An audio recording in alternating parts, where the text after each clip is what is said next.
I would show up, play a wedding, and everyone would be like, beautiful, great job. And I'd be like, yes, the harp is beautiful. And like, everyone loves it. And then, you know, we put a distortion pedal on the harp and everyone goes, we hate this and we hate you. Get back. Yeah. You're like, and it's just like a weird feeling. I'm like, oh, not everyone is going to like me. Hi, it's Kelly from AMS. I had the pleasure of sitting down with the internet's favorite effects pedal and harp aficionado, Emily Hopkins, otherwise known as Emily the Harp Lady, and her partner Russ. We talked about content creation, video game scoring, and of course, the weird and wonderful intersection between effects pedals and the harp. Hope you enjoy.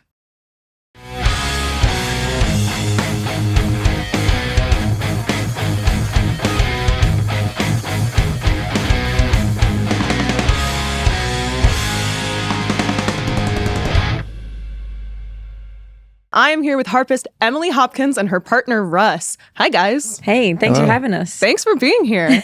So to jump into it, my first question is, how did you get into playing the harp and when did you introduce pedals? So I started playing the harp when I was 8 years old. Wow. And I started because I saw Edmar Castaneda playing harp. I instantly fell in love with the instrument. I started taking lessons and I hadn't thought about pedals until 2018, 2019, when I met Russ and we kind of started the YouTube channel together. We kind of just started experimenting with pedal effects on harp. Since my harp had a pickup at the time, it was perfect and we just plugged right in. Nice. And Russ, what do you guys feel like you can accomplish as a team that you can't accomplish alone? You know, I always say that when you're two people, you don't get twice as much done as one person. You kind of get like almost infinitely more done than one person because you have someone to bounce ideas off of. You have somebody to kind of keep you in check, to motivate you. So I think it doesn't necessarily become about which tasks we can accomplish as two instead of one. It's really about how much momentum can we get to get more done as two people. And the feedback, it's like when we have ideas, we just riff together and like that's like invaluable. It's crazy. Yeah. Sometimes I have an idea and she's like, no. And I'm like, and then like a month well, later. vice versa, And then like a month later, I'm like, oh, thank God you said no to that. Well, I need to be able to veto things. Some of his ideas are too wild, so I have to be like, roll it back. I'm always the one with our content that has like the wild ideas that people have to reel back a little bit. But on the flip side, if we do have an idea that's so wild and it makes us both laugh, then our rule is we have to do it. Right, so that's there's kind something of like to that then. Yeah, that's probably how like most of our weirdest videos have come about because it made us both laugh and we go, oh no, we got to do it now. Yeah, like starts as a joke and you're like, but what if we're saying this? How feasible is this? Yeah. So Russ, was it you that approached Emily and introduced the idea of adding pedals to the harp? It's a great question. Yeah, we both met in a recording session. Oh. I was recording our harp. And then a couple of months later, I had a project I was working on that harp would have been really cool for, and then we reconnected for that. And then I just kind of like floated it by her because I had like a handful of like, I think Earthquaker Devices pedals, like just like 4 or 5. And I was like, oh, what if we plugged it in? And then we met up to do that specifically. And then it just kind of blossomed into, I guess, what it is. Well, you did ask me. He said, have you ever tried effects pedals on harp? And I was so excited. I was like, yeah, I have a Electro-Harmonics Cathedral. It's a really cool reverb. But like, I wasn't really using them too much. I just had one, and I think I had like my RC30 looper. So he's like, oh, you've never tried Earthquaker? And then he brought them over and it was like, you know, candies in a candy store. Like I just went crazy. I was like, you can make all these sounds with it. So I was familiar with pedal effects, but wasn't really using them in my music yet. And then once we met, I was like, oh, there's so many doors that have been opened now. Yeah, absolutely. How different is it playing music that you feel like is intended for the harp versus not intended for the harp that you're trying to like mold into something else? That's a really good question. So writing for the harp can be very specific. Like when I play harp pieces, it's usually like piano music that I've like formatted in a different way. But there are challenges with playing music on harp, like chromatic passages can be interesting. You can play them on a pedal harp, but on a lever harp, the tuning is different and the mechanism is different to get accidentals. So you are a little bit restricted in that. But yeah, like, what would you say? I don't know if we really approach, I think like the only different approach to having effects versus not having effects is leaving the space to understand what the effect is doing. Wait, did I answer the question incorrectly? Now I'm thinking that, okay. Okay. Yeah. Wait, okay, we're talking about effects. Once you put effects into the mix, I think your approach gets different because you have to listen to what's happening and react in real time, like whether it's a delay that's giving a certain pulse or like a modulation that's giving the harp a character that, you know, maybe she wants to lean into doing something with that. And so if there's like a fast chromatic passage, like it can be hard to do that with effects pedals, especially if you have like a reverb or delay, like the dissonance will all kind of blend in. So actually using effects has shaped the way I play harp, which is good. And I'm more comfortable with improv now because I kind of like how we play is like we kind of like, it's a conversation. So he'll handle the pedal board while I'm playing, and like any change that he makes, I react to it in real time, and vice versa. If I'm playing something, he'll change the effects as needed. So the way we play and perform has also shaped, the way we use effects, which is cool. That's awesome. So you really have to have like your ears open and be like genuinely listening as you're playing. Yeah, and be open to the changes that are happening. Right. But thankfully, you've never messed up. If I ever messed up a performance, I would blame it on Russ. I'd be like, I don't know. The pedals, the effects weren't that good. But no, we have we know what each other's looking for when we perform. What would messing up like even look like? Yeah, with something so experimental? I think maybe on your end, it would be playing a note out of key and it like delaying into eternity. And then I guess on mine, it would be like, maybe I turn the wrong knob and a delay self-oscillates and starts clipping or something like that. So yep. Maybe along those lines, yeah. And then that's when I look over at you and go, get fired. Is there any effect that you've heard out in the wild that you've really wanted to achieve but not been able to? Oh, that's a good question. I mean, like I said, harp has its own limitations as an instrument. I always wanted to do string bends, and I didn't think that they were possible, but then the Virtual Jeff Pro came out, the little like whammy bar that you can attach to the side of the harp, and you can do like virtual string bends, and you can achieve that. So you can also use things like the Digitech whammy as well, and like there's like the EHX pitchfork with the like with an expression pedal, but that was cool because it was really tactile and she could like grab it and bend the strings. So I want to feel like I was doing it, like guitarists, they can just bend the string, and for me it's like a whole process. Yeah. So that was a good solution. But anything else that we can achieve? I think that the harp as an instrument is so resonant that it doesn't lend itself to reacting to certain distortion pedals. Yeah, it's too much there. Yeah, you kind of have to like. There are limited applications. There's like a pretty narrow scope of distortions that work well in a lot more contexts on the harp. Yeah. And then like even then you're not getting like what you would expect from a guitar because of the resonance and the guitar kind of like technique where you can kind of instantly muffle notes, and the resonance of the instrument is just not as extreme as the harp. So I think like getting more traditional distortion sounds, what people would expect, is something that we haven't really been able to achieve. Also, genting. Want to do that. I think that's cool. That would be awesome. I want to do that more easily. I want to be able to do that. So that ends up with us, like, when we use distortion, it ends up trying to, like, maybe clip it into, like, a square wave and turn it into more like a synth-like texture than, like, a distorted guitar texture. So, it's something that we kind of battle with now and then. Yeah. We're figuring it out. Yeah. Right. But those limitations can almost like lead you to discovering things that you wouldn't have discovered. Exactly. I feel like there's also less resources available for harpists than like guitarists. So how do you combat that? Like, how do you combat like the learning curve of that? Trial and error. Yeah. That's why I started the YouTube channel in the first place, is because I wanted a resource for harpists before they dropped, X amount of dollars on a pedal that they've never tried before, that, there's no resources that exist for them.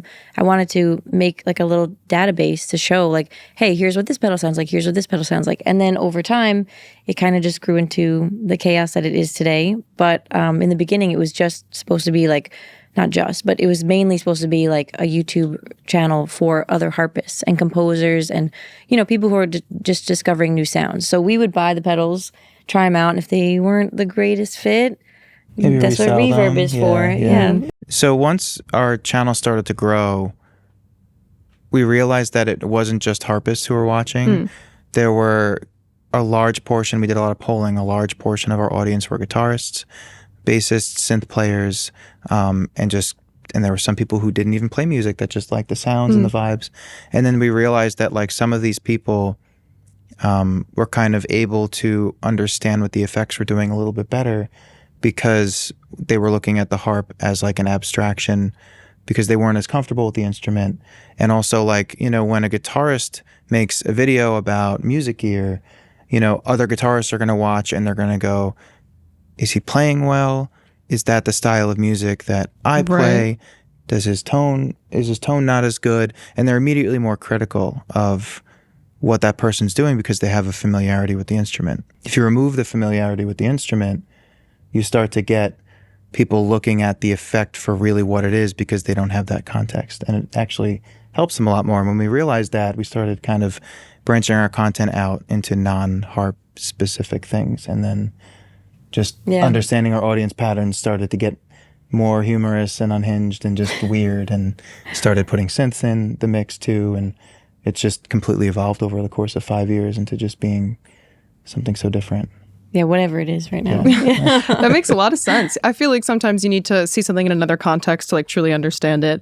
Is there any like gateway pedal for people that you think is like easy to wrap your head around if you don't know a lot about pedals? Ooh, that's a great question. I usually recommend the EQD Afterneath, right? Because that's like pretty straightforward. There's the JHS 3 Series pedals that are really simple. Yeah. There's a lot of Boss pedals as well that are really simple and really straightforward. Yeah. And Earthquaker. I mean, I like to recommend GFI Skylar, the GFI system Skylar reverb. I usually would say I probably recommend a reverb more often, but like Avalanche Run, that's it's also really great too, but that might like intimidate people if it's like their first ever pedal, right? Definitely like go with a reverb, I think. Like, the 3 Series is good too.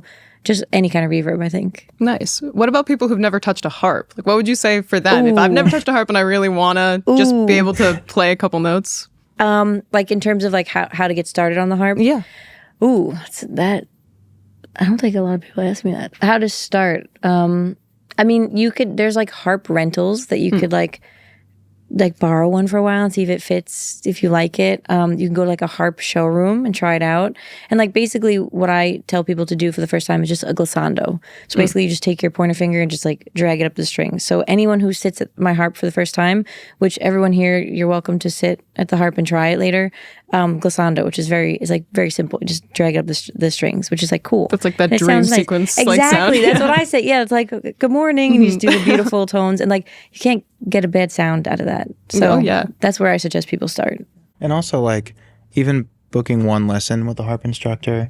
Oh, it can make a world of difference. Yeah, just I always even one. Just like one or like a couple if you can, just like to get like a basic idea of the technique, because harp technique is a little bit tricky and you can get injured. Like I'm always worried about wrist problems. I'm always worried about like hand position. Like it's very like straightforward and you can get injured pretty easily if long term if you're not doing it correctly. Yeah, sure. And it's very unwieldy too. Like I'm sure you can get injured just by carrying it around.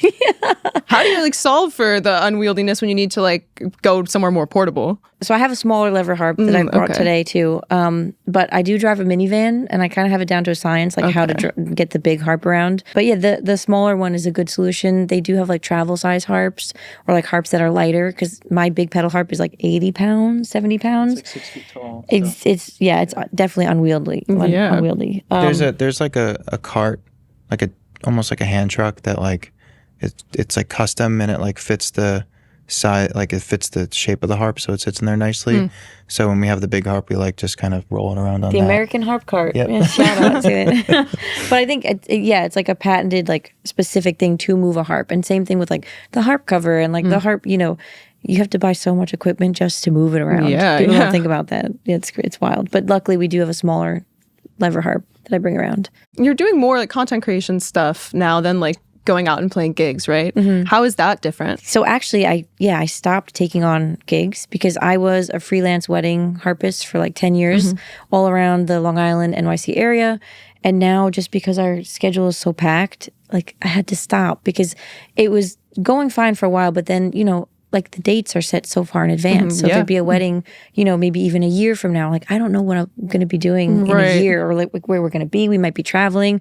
We may be here, you know, like if I had a gig on the weekend, like I wouldn't be able to do like the content stuff that we're doing, and like, or like collaborating with other musicians. So I did have to like, there was a time where I was like, when is my last wedding gig? And it was December of 2023. I loved doing weddings. I loved working with all my clients, but it's just the nature of this. It's just, you know, kind of crazy. If a last minute opportunity comes up and we have to be somewhere, would never want to put like a couple that I'm working with in jeopardy and like leave them without a harpist. So yeah, my like life path has kind of gone more in the content direction and like recording work, and like we're doing soundtrack work and like just like independent projects that are like moving away from in-person gigs. Right. Do you feel like with that you've moved away from playing more traditional harp music and like more towards the experimental stuff? Yeah, definitely. I mean, like I love playing Ed Sheeran as much as the next harpist, like it, and like Pachelbel's canon, but like I'm kind of happy that I can kind of take a step back from that, because that's 10 years. Like I can play those songs in my sleep, and so now like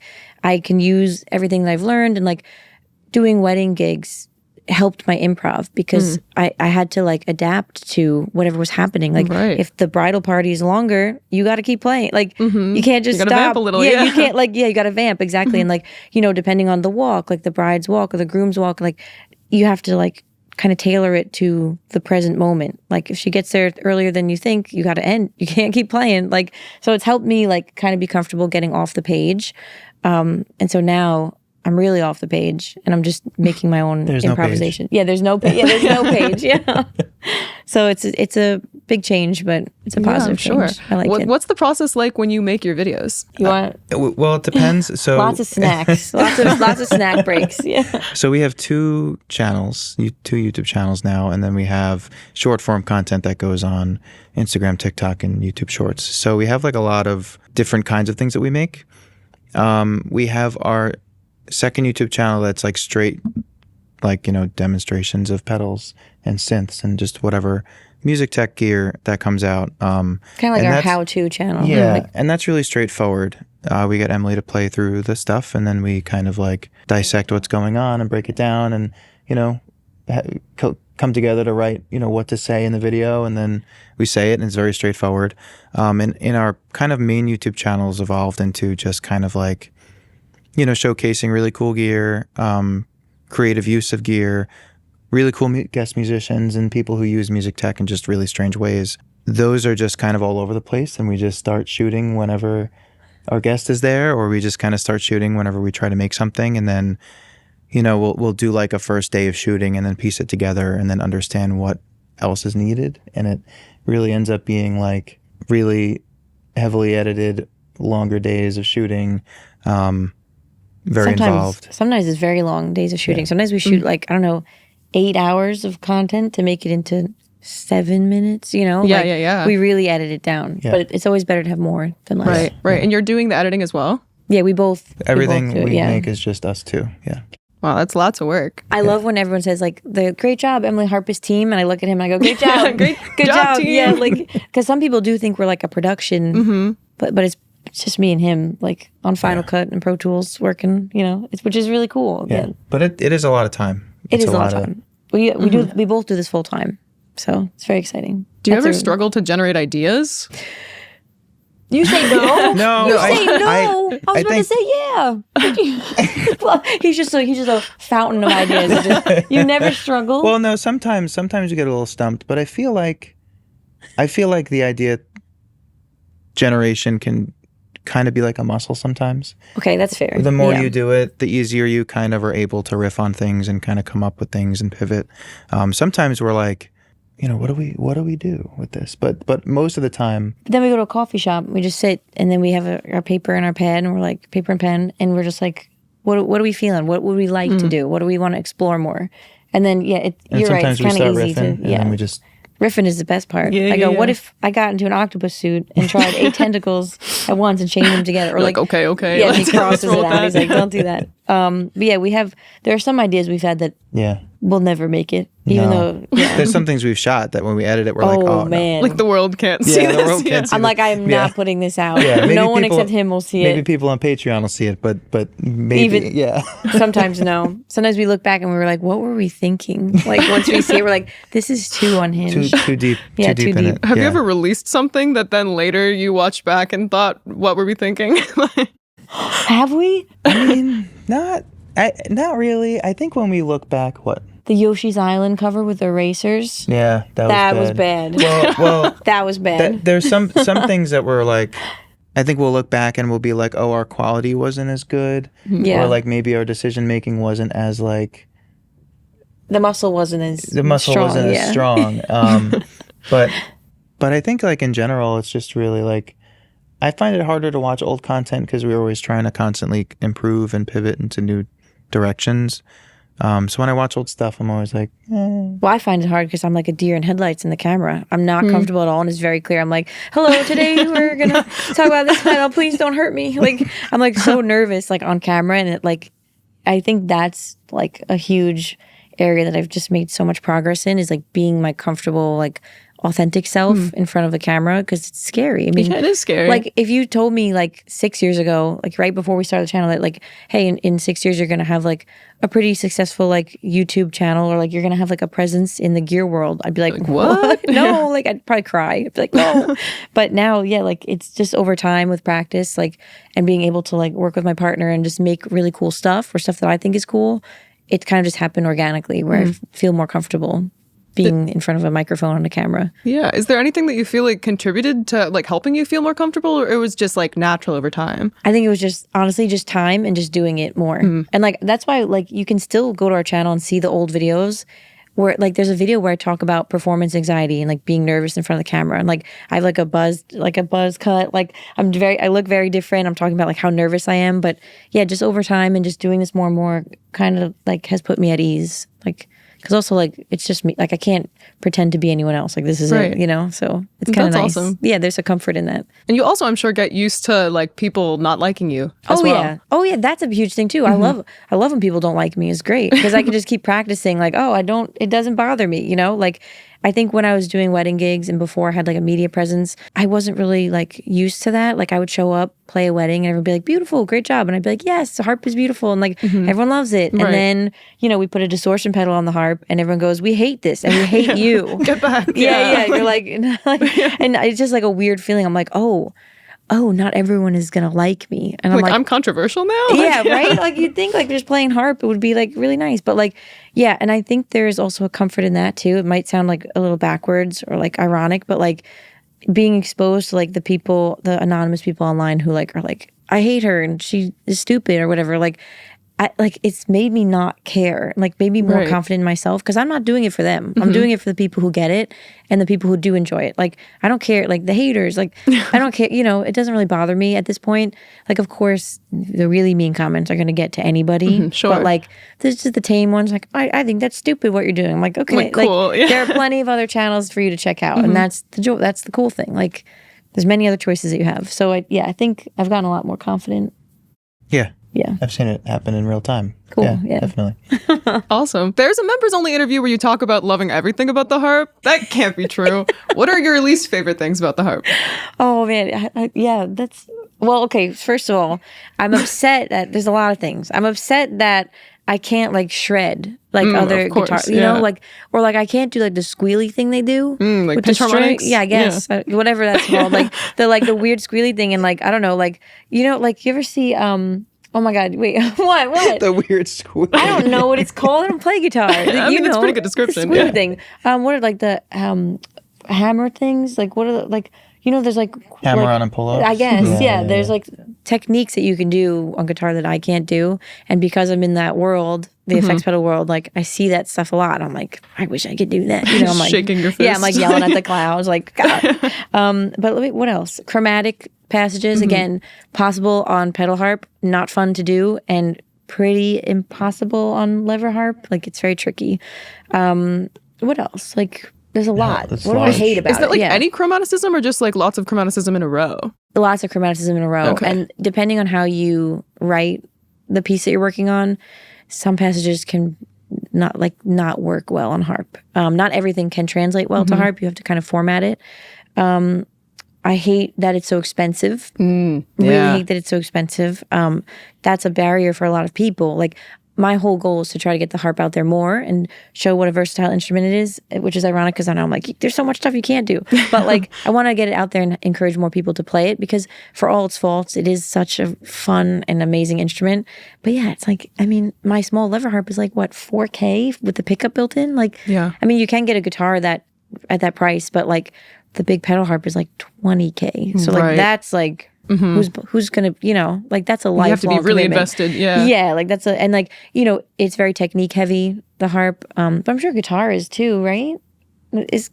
How heavy is It is technique heavy, but there are more resources. So the techniques are more familiar to people, I feel like. Okay, and there's no harp center, that makes me mad. There's like, no harp center. It's more like you can go into a store where they sell guitars and you can just pick up a guitar.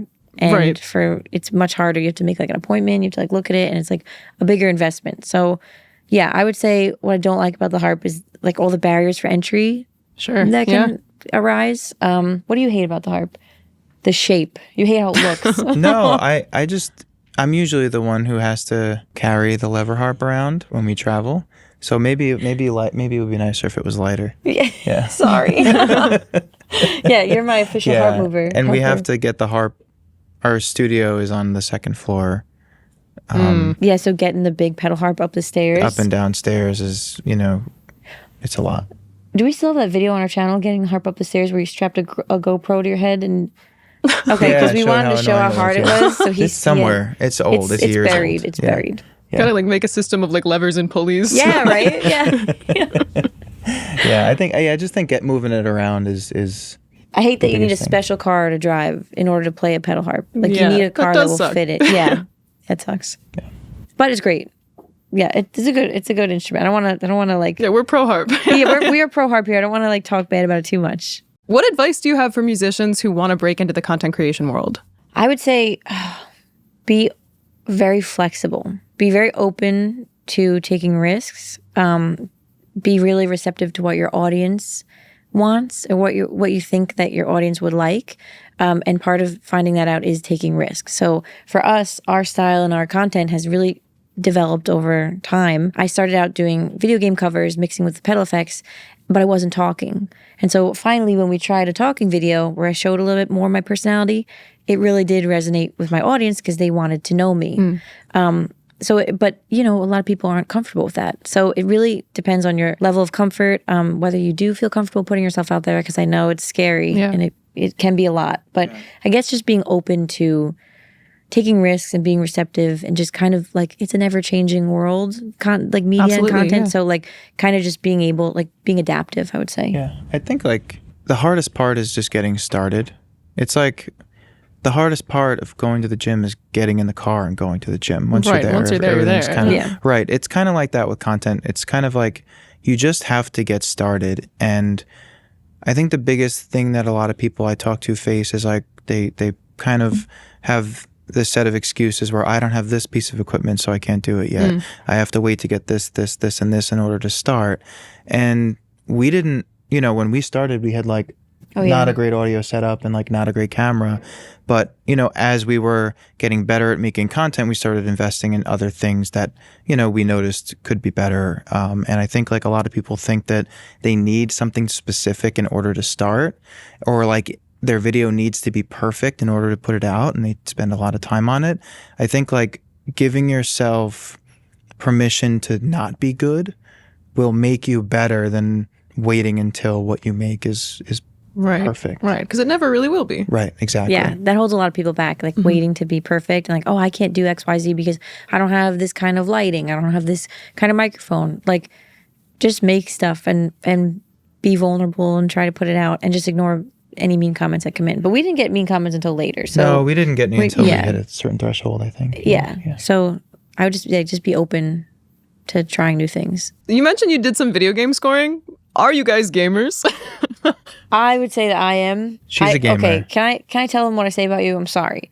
I say that Russ loves baby games. Okay, like his favorite games are like Kirby, right? And like Nintendo, like and Pikmin. No, okay. No, nothing bad about it. My thing is, I'm not very good at games. He's not good at games. So I like games that have a certain difficulty level that allow me to play without getting too stressed out. Yeah, that's fair. Yeah, you like baby games. But the problem is, she is a hardcore gamer.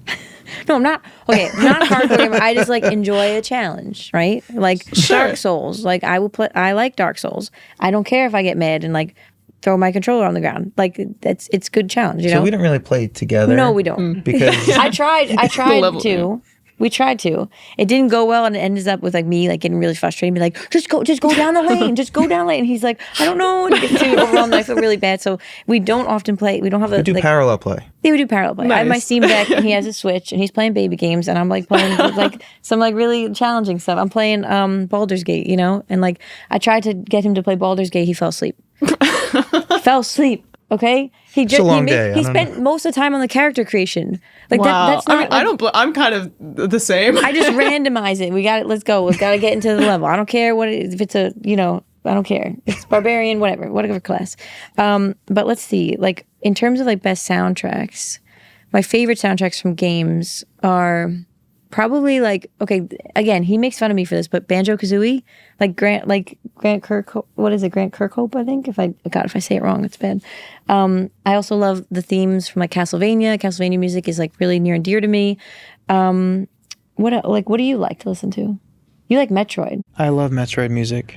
I think I grew up on a lot of Nintendo consoles and games and Nintendo franchises, so I think I have like nostalgia for like Metroid, Zelda, Pokemon kind of like themes and textures and stuff in those music. But I find like a lot of indie games now have some of the best music, like a lot of independently developed games, and like a lot of it for my interest comes down to the scale of it, where it's like it's not this giant orchestra, it's not like something super grand or super cinematic. It, you know, like there's a really heavy focus on like intimate textures and really interesting layering, and, you know, limited resources from like, you know, sometimes like the best ones are made on like one synth that has, you know, for like 3 different settings on one synth because the budget wasn't there, but those limitations gave them a really clear focus on what they were able to make. And you know, the indie games have been just really wonderful lately. Like Hypnospace Outlaws, one that I really like. I like to listen to the soundtrack. The song that I listen to on repeat that you're so nice about, like, what is it? Space Station Silicon Valley. It's like an old Nintendo 64 game. There's a song from that I will just listen to on repeat when I'm working, and he's so nice about it. He will not like say like turn that off. Just sounds like circus music. No, okay, no, that's what he says about Banjo-Kazooie, and I get heated. I'm gonna get pressed if you talk about this, okay? Like if you say that it sounds like circus music, it doesn't. Because I listen to Witchy World while I'm working. What's wrong with circus music? Yeah, Nothing's wrong with circus music. It's pleasant. It reminds me of my childhood. It's like happy and joyful. Like you don't like happy and joyful? He says circus music and it makes me mad because Grant is a genius. Okay, he's a great composer. Okay. So I'm trying to think what else we like. Kraid's Lair is fun. Yeah, I mean, there's so many soundtracks that are so good that like when I'm working, I will listen to like even just like the Pokemon music, classic, like lo-fi versions of that. Like, and of course Zelda is so great, but like we do I think listen to more like indie stuff, and I'm always like constantly searching for like new soundtracks that I really love. Well, is there anything coming up for you guys on the horizon that you're excited about? Oh, there are a couple things that I'm not allowed to talk about yet because I signed NDAs, but like I want to be like, I know, you know, it's like right on the tip of my tongue and I want to tell you, but I can't yet. Be vague. I mean, there's a AAA video game we worked on the music for. We did coming up pretty soon. We did like 8 tracks or so we worked on. There's a lot of cool collaborations in the works with some musical artists that we liked when we were younger, which is really cool. Yeah, that's wild. I forgot about that one. And some stuff that's an album release. That's coming up soon. What else? Yeah, collaborations, new music projects. Yeah, a lot of really cool, stuff. Like weird YouTube videos that we're working on. Oh yeah, that are really, really strange, and we're kind really strange. Yeah, we're getting into. I think we're getting a little more weird, which is good. Yeah, more weird is good. Yeah, but I not a lot that we can talk about. But just trust us. Very cool stuff. I do trust you. I'm very excited. Thank you guys so much for being here. We've been trying to get you in the studio like for the past like year, so I'm so glad that it happened. Thank you so much for having us. We had such a great time. A huge thank you to Emily and Russ for being here with us. Make sure to check out their YouTube channel at Emily Harpist and their second channel where they get a little bit more technical at Emily Harpist 2.